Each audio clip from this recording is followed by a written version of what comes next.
I went dancing when I think I was 18 or 20. They were around that area. And we were allowed to go to the Cayleys in old times. I think this is where I started. I was always into that because as a child, writing to Santi, for a number of years, I wanted nothing only a harmonica. I never wanted anything else from Santi at Christmas. A harmonica. I was always into that, anyway. So you were always musical. Always into that, yeah. So that being said, then went to the dancing for Brigham at around 18 or 19, around that. And the dances, the Cayleys in old time and modern it was called, was on from 3 o'clock till 6, admission 2 and 6pence, to the town hall in Balbriggan.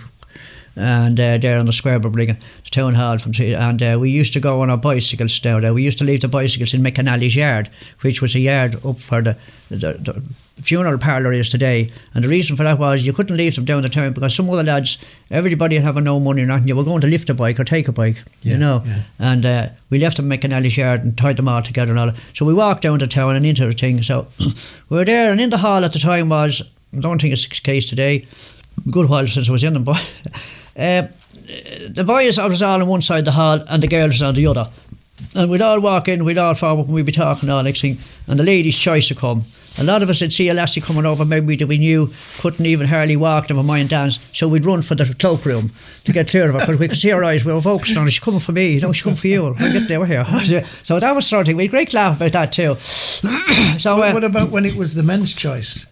When it was the men's choice, then you see, sometimes the girl would get it. I was always fairly well into the dancing. I hadn't much problems that way. Yeah. But other chaps had, very nice chaps, grand chaps, but they couldn't dance, the big feet and everything, and they were standing on the women rather than dancing around them. They were walking and pushing and shoving. They were like a steamroller. So you were. So they ran when they seen him coming. You were in demand then. Oh well, if you like, as far as the dance was concerned, I was always. I'd never had any problem with that. Great. And I was always into the old time waltzing sort of thing. I was in a few competitions, got a few bits and pieces, and other times I didn't get anything that was better than me, which is natural to expect in some cases. But I used to go to, as far as the dance was concerned, I was so keen on it. I used to go to Dean Oliver's dancing school in Dublin, in Eton Key. Yeah. I used to go on the bus from the lockdown here at night time, 7 bus, and be home on the last one, which was 11. And I learned how to dance in there. Yeah, I learned to dance there in there. Old time waltzing and quick steps and foxtrots and all that. Yeah. And there was a big mirror right around like that, all around it, up about 3 foot high. Yeah. And sure, when I went in, I didn't know what that was about, but eventually I got the gist of it. What it was about for you to wash your feet, what your feet was doing with your partner. Watch yourself in the mirror. Like yeah. You could watch your feet in the mirror. Yeah. You see, the mirror only showing you up to about here. Yeah. Because we were that height, and the mirror was about 2 foot up from the ground up. And that was for if you wanted to watch your feet. Interesting. Yeah, it was very good. So you got a lesson. Yeah. You see, you're after getting a lesson. So you want to see you're looking at your feet rather than thinking of what your feet was doing or your body movements was for the look at it, and you'd see where her feet was and where yours was. It was a great read up. It was a great read. It was very accurate. Did you study the Irish dancing as well, the traditional I did, yeah. I was always into that. Yeah, I was always into that. I learned that. How I come to get into the Irish dancing, I think at the beginning was, there was a man up here next door to us, Mick McGuinness was his name, Michael McGuinness, long dead too, and we were always going up and down there. He kept a couple of cows and down the road here, and I used to take the cows up in the evenings for them to be milked and put them out in the mornings for when he finished milking them. I used to do bits of work around his place, all that up here. An ordinary farmer, an ordinary worker himself in a labourer's cottage here, and used to be doing that sort of thing for them. And the wife used to do churning, so I was into the churning business. I used to do the churning for her, and used to shake the churn to get the butter together and pull the bung out and let the buttermilk into the thing, and for the calves, and the calves got the buttermilk a lot of the time, and the neighbours got the buttermilk, and that was for the baked bread, and that was lovely bread that time. It wasn't like what we have today, unfortunately, I have to say. It was gorgeous bread that time, like with the proper milk, churned milk coming from the cow and into the bucket, and then she gave it to you in a little gallon can or a little thing,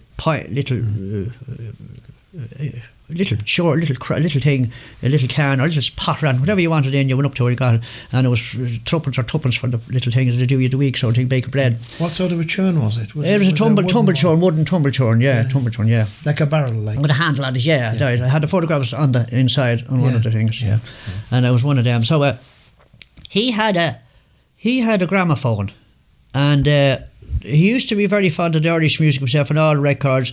He kept a lot of records at the time with Jimmy Shand. That was very good stuff. I was very much into Jimmy Shand. I could never get to grips of his music playing, Scotch playing, Irish playing. There wasn't much in the difference of it. That it was a little more strict time on there. You know, the tempo was more strict. Than ours can be a little bit drag a bit. You know, but his was very good. You know, very good. He used to play the accordion. Yeah, he played the accordion, big piano accordion. Yeah. I was very much into him at the time. I often.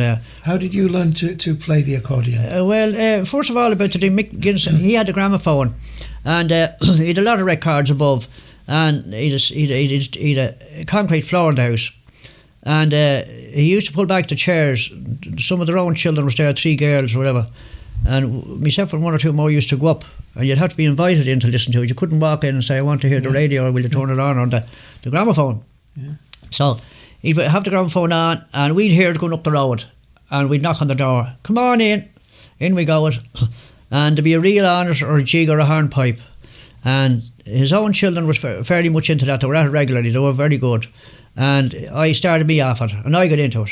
Didn't take much to learn at all, because it was in me. I wanted to do it. I just wanted to know the steps. So I started off from there with with Irish step dancing. And I kept it going all the time. I didn't have to keep it going. Just like, if I now hear it even this minute on the radio was there, and reels, jigs or hornpipes, no matter who'd be playing. If I was in conversation with somebody, I'd have to say, excuse me, I just want to turn up this to hear it for a second. Yeah. I'd have to get to it. I'd have to get it in there and listen to it, you know. So this is what, it's like everybody, whatever they're into, you know, yeah. So that was the gist of the Irish step dancers. When did you first realise that you had a flair for music? Well, as I said at the beginning there, when I was, as far as I can remember back, well, I suppose when I was a 4-year-old and up along to 8 or 9, as I say, at Christmas, writing me letter to Santi at the time for my Christmas box, and my Christmas box would be all I wanted was a harmonica. And I kept writing this every year to my mother. Dear Santi, please, will you leave me a harmonica? So I always got the harmonica, maybe with some other bits and pieces. I remember another year I got a tin whistle and I couldn't handle it. And I got annoyed with it, and I said I never want to know about it. Got very annoyed about it, so I put that out of my mind and I stuck with the accordion. When did you first start playing with friends in a group? Because you've often, ever since I've known you, you've been into sort of playing traditional music. Yes, right, that is correct.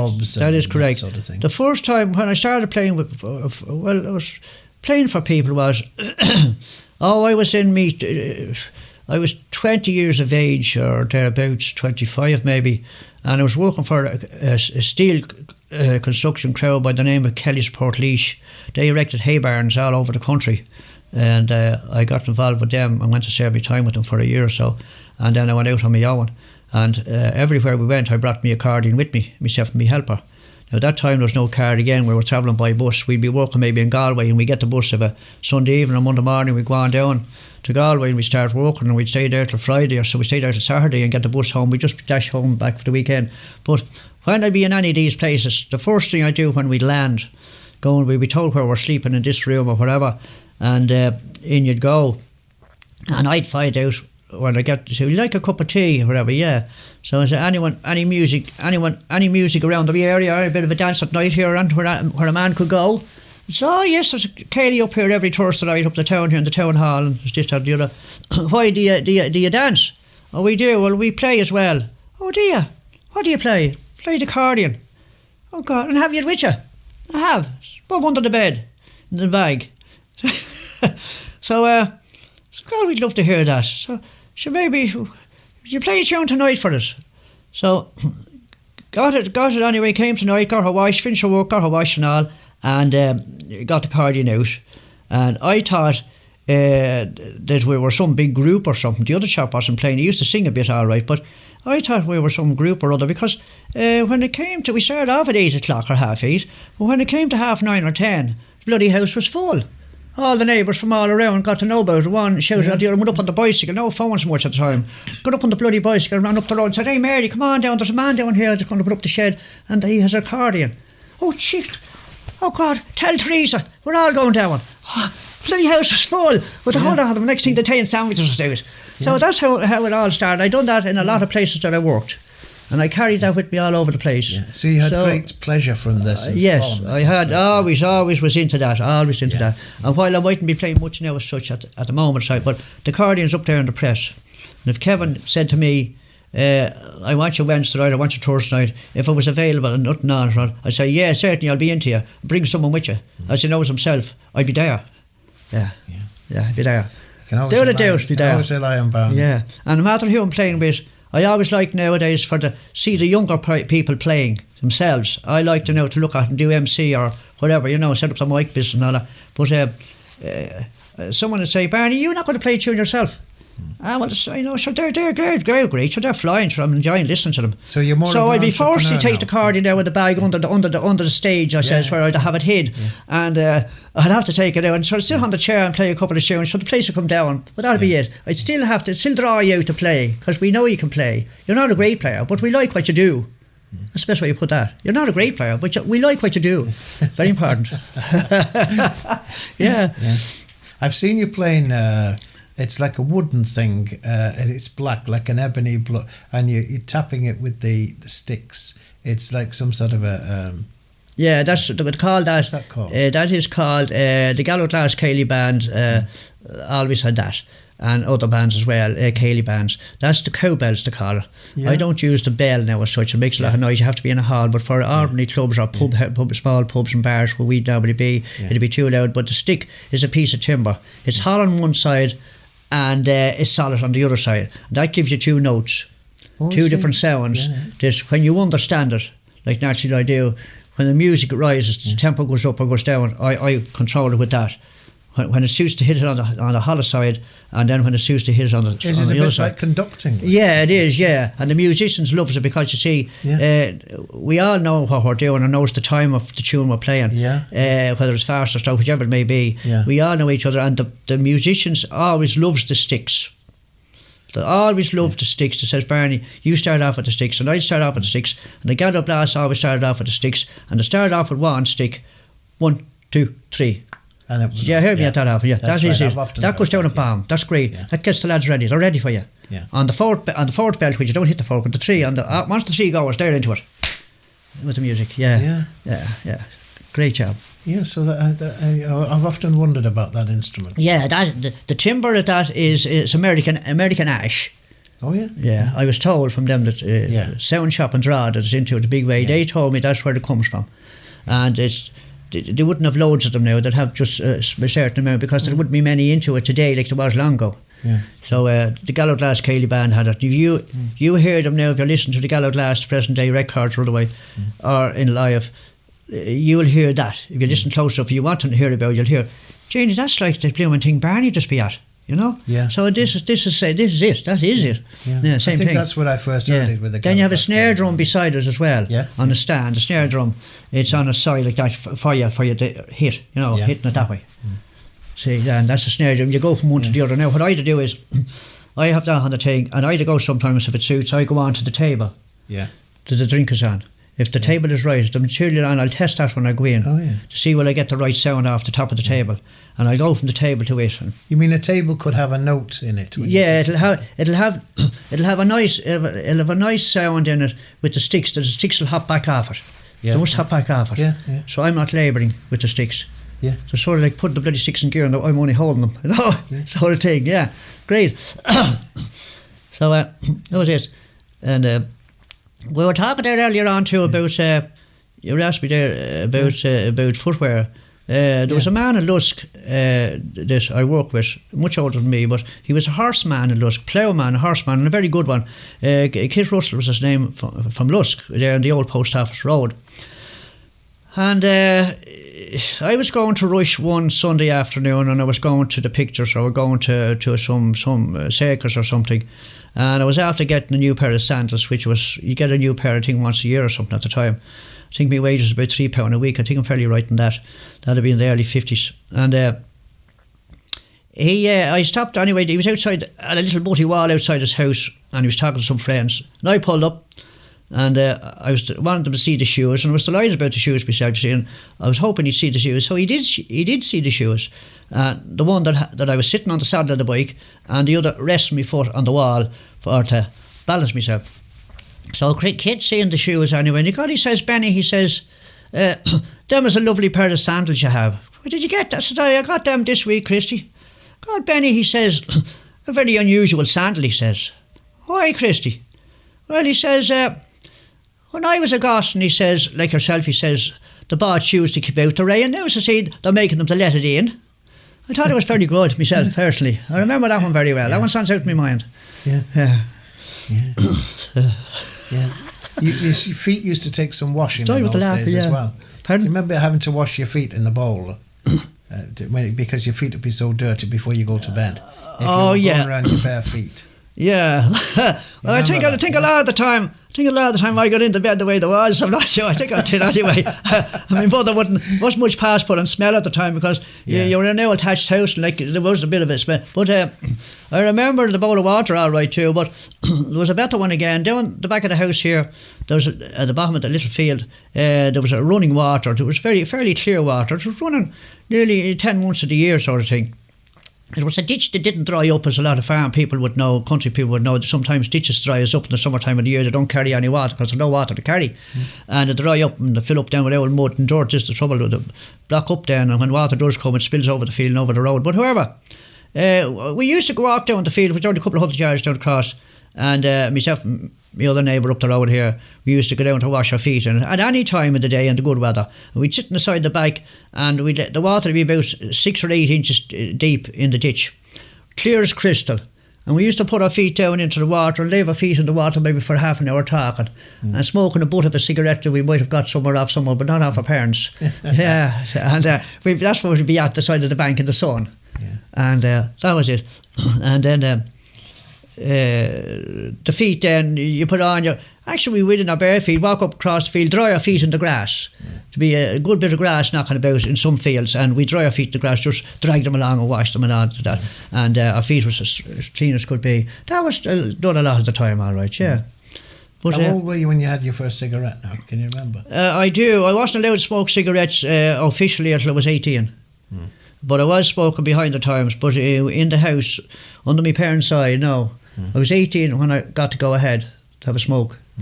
So I was smoking for 4 years as far as they were concerned, and not allowed to smoke. And drink was out of the question. I was a pioneer. Yeah. I was brought by the collar, the collar of the shirt to the Pioneer Absent Association in Lusk, and made giant, whether I liked it or not. But there was no pressure with me because it was the done thing and I was into it. But I was a pioneer for 30 years or more. And what happened? What went wrong? Yeah, that's a good one. That's a good one, Kevin. I went to England like a lot more at the time. Things were very bad in this country. A lot of people would know. They're still alive. In 1957, there wasn't an hour's work to be got here. The building collapsed here in this country, and we all went on the boat from Dunleary over to Holyhead, and that by train straight down to Euston, London. And we went. I lost him on that one. About. The drink. The drink, yeah. The drink, you were a pioneer for 30 I was a pioneer years. for that, yeah. And I went over to England anyway. I was working on the building and I was working on the railway. Yeah. And another fellow working on the railway with me, parcel porter in the station, Paddington Station, which is there today, but all changed, but still the same station. I was in it there 2 years ago and I over with my son. Yeah. But we were there anyway, and I come at Christmas time. England and all this was like, it was as good as Ireland when you're in with Irish families. There was always a big session on in the homes over there too at Christmas, like they have here in a lot of places. And we were invited to his house on the outskirts of London on a weekend. So I went anyway, and I wasn't thinking of drink or anything like that at the time. But when I went, this chap worked in Guinness's in London brewery, and he had a home at the house for part of the party was a big keg, a big barrel of porter. And they mixed their own, and there was milk used through it. Put in new milk. That was a great cure for a lot of people years ago. Took new milk and porter for their strength, for blood and everything. And